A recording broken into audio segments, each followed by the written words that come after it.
in the English Parliament. After all these years, isn't it great? The mace is down, the signs are up, and the dream of David Cameron has finally been realised. For the first time since 1707, English members of Parliament will get to vote on English legislation, to the active exclusion of the rest of us. And I wonder if the Minister could have even dreamed, when he and I were but lowly backbench members of the Procedure Committee back in 2015, scrutinising the evil processes, that this is where we would end up today.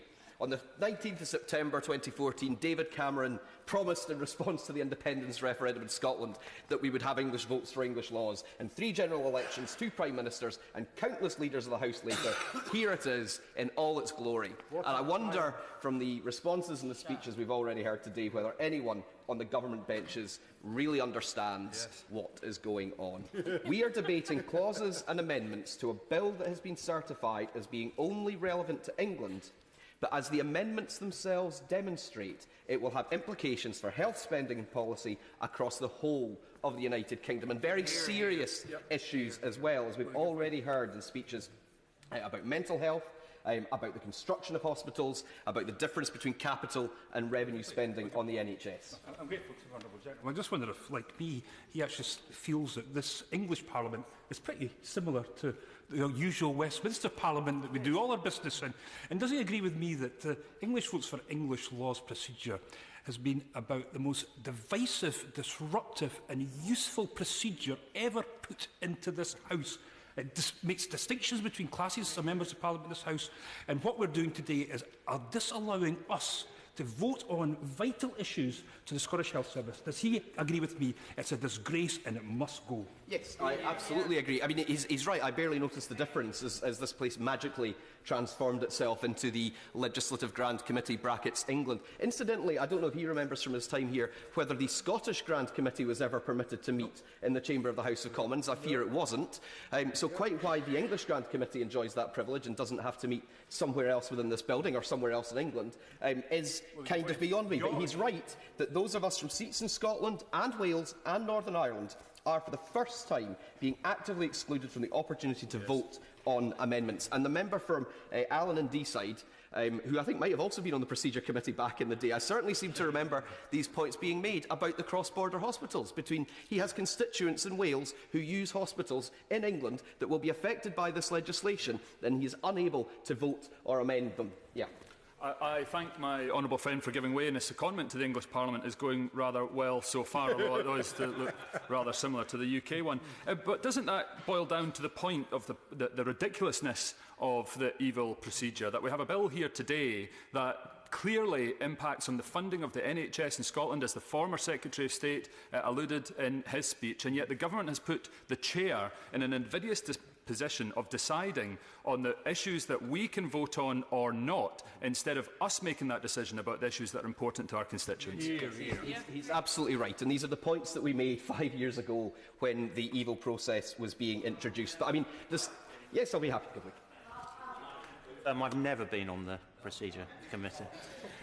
But in terms of the Countess of Chester, which is a foundation hospital, there are trustees which are elected from Wales which actually serve there. They are elected and they can take part. But as an elected representative here, I can't, apparently. I mean, there we go. So we're actually now, we've had as many Welsh and Scottish members contributing from the floor as we have members from elsewhere in the United Kingdom. But these points were made back in the day on the Procedure Committee, if it wasn't the honourable gentleman himself giving that evidence. But I mean, this morning the Prime Minister turned up to the Science Museum in London to launch a conference that's taking place in Glasgow, and I think that probably tells you all you need to know about their concept of how the United Kingdom works. 4 days after the UK leaves the European Union and the Tory government chooses to display its love for the precious union on these islands by creating 2 classes of members in the House of Commons, those who can amend legislation and those who can't. Well, as the Chair of the Health Select Committee asks us to say, thank you. Thank you so much.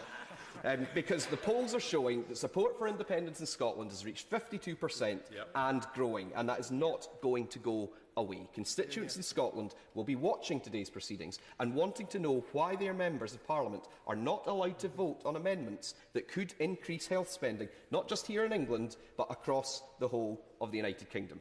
Labour's Clause 5, quite rightly, calls for the government to analyse the effect of inflation on the figures set out in the bill. Very happy to give way.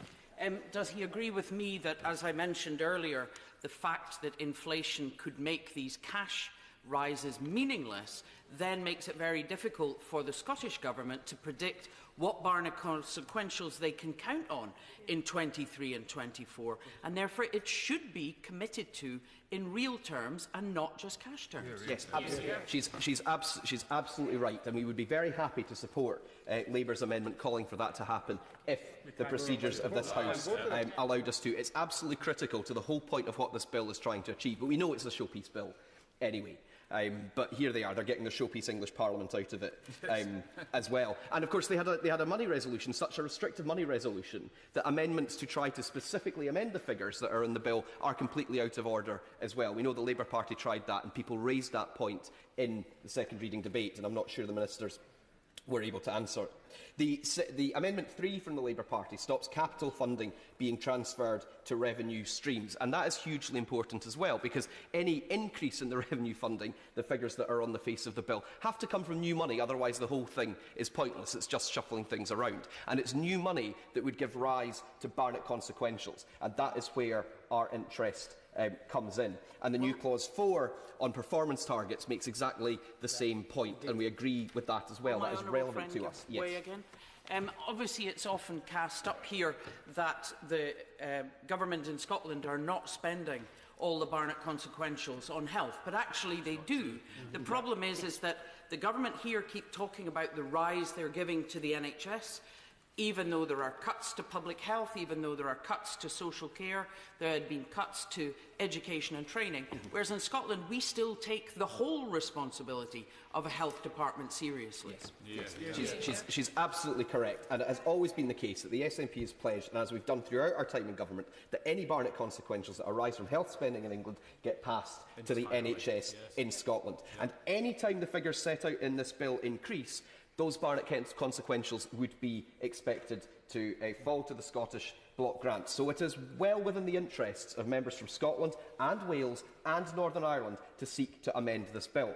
Our own unselectable suggestions that appear on the amendment paper require analysis of what would happen if health spending per capita in England and Wales was raised to the level in Scotland. That was part of our manifesto commitment. By raising health spending in England, we would also raise spending across the United Kingdom. But here and now, on the floor of the House of Commons, the United Kingdom Parliament, that idea can't be tested, it can't be voted on, it can't even technically be discussed. Will my friend give way one last very last thing. I'm very grateful to him for giving way, but does he agree with me that actually per capita is a much more informative way of describing spending, because demand is increasing rapidly with an ageing population that is not ageing healthily, and just talking about the headline numbers does not actually show whether the amount provided for each person is sufficient to provide the services. Yes. I thank my honourable friend. I think the contributions that she is making demonstrate precisely why members from Scotland should have been allowed to participate fully in this stage of the bill and the whole process. But, Madam Deputy Speaker, so if the official opposition choose to push any of their amendments this afternoon, we will seek to express our views on behalf of our constituents by walking through the division lobbies. We will walk past the signs that say England only, and if the tellers from the Government Whips team choose not to count us, that will be their decision. Of course, they'll also have to discount any of their own colleagues from Scotland and Wales who deliberately or accidentally end up in the voting lobbies, and perhaps that's also an argument for getting rid of this ridiculous voting lobbies system, but I appreciate that is for another day. The government could have avoided this. They could have allowed proper time for a report stage where members from Scotland and elsewhere could move amendments. They could have committed the bill upstairs to a public bill committee, but they've chosen to convene an English Parliament here in the chamber of the House of Commons that is supposed to represent the whole of the United Kingdom. I'm grateful to Honourable for giving way again, and he's taken over the evil mantle with great aplomb. I understand that the England-only signs are already in the lobbies. England-only signs. in the UK Parliament of Great Britain and Northern Ireland. What does that say to people from Scotland? What does that say about the fact that this is a bill that determines so much of our health spending in Scotland? Surely the days of evil have to come to an end. We cannot go on like this. This is the Parliament for everybody across the United Kingdom. It is not their Parliament to squat in. It really doesn't feel like that at the moment, does it? Hear no evil, see no evil, speak no evil. I think should be the mantra, because he's right. This might not be the last time. I'm very grateful to my honourable friend for giving me and allowing me to speak in the English Parliament for the first time.